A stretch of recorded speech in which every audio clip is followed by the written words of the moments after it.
What does this logo look like to you? It might not look like much at first glance, but it did cause quite a stir online. This logo was found on the side of a mobile COVID-19 testing truck. The photo is real, and so is the logo. A viral post on Facebook claimed that this logo represents Anubis, the ancient Egyptian god of death and the afterlife. The rumors circulated among groups tied to QAnon, the once fringe conspiracy theory that has made its way into the mainstream. QAnon members said the logo revealed a deep state plot against Americans. They shared fears that these testing trucks were up to something nefarious. Of course, it turns out the logo is actually an aardvark. An aardvark? Yes, an aardvark, which I learned is an African mammal who is nocturnal and feeds largely on bugs. Sara Spencer, a journalist with factcheck.org, ventured down the virtual rabbit hole to figure out where this logo came from and how it ended up linked to an Egyptian death deity. We initially were presented with this meme on Facebook. Why does COVID-19 testing facility have a logo of Anubis, the god of death? The first step would be to do just a basic reverse image search. It can kind of give you a starting off point and give you a sense of maybe how widespread something is. You can see, obviously, where the person who put together this meme chose to select in red, indicating what they think is interesting about it.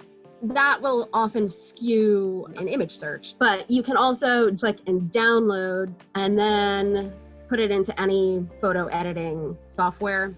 In a picture like this, I would crop it like that so that you get part of an actual picture. Then you can plug that picture into your standard reverse image search. Here in TinEye, you can select your cropped version.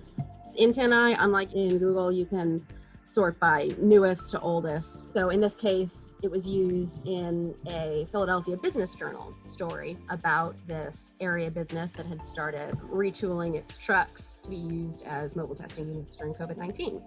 They identify the name of the company as Aardvark Mobile.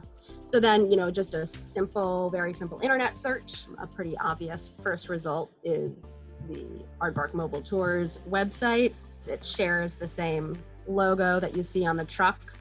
You see they have a mobile healthcare unit. Oh, that looks pretty very close. Similar setup. Yeah, very similar setup.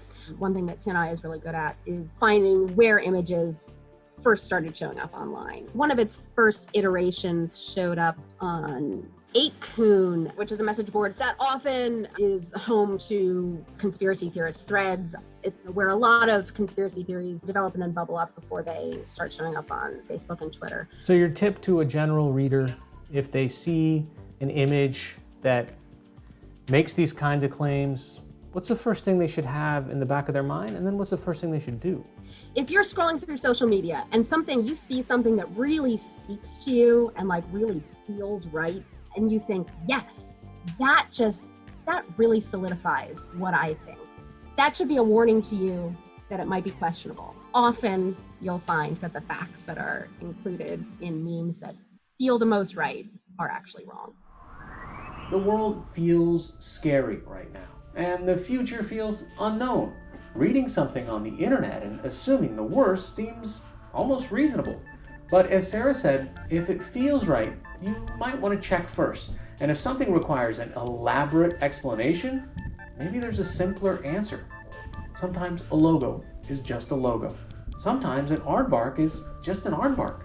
And why, by the way, is this truck company named after an aardvark? The owner of Aardvark Tours chose the name Aardvark because it starts with double A. And way back when there were yellow pages in the phone book. Sure, we had AA carpet cleaning, AAA carpet cleaning. And Aardvark starts with 2 A's. So that's how that came to be. Until next time, don't spread fake news. Keep it real. I'm Hari Sreenivasan, and this is Take on Fake. Thanks for watching. Want more tips and tricks for becoming a better fact checker? Subscribe to our channel and let us know what you think in the comments below.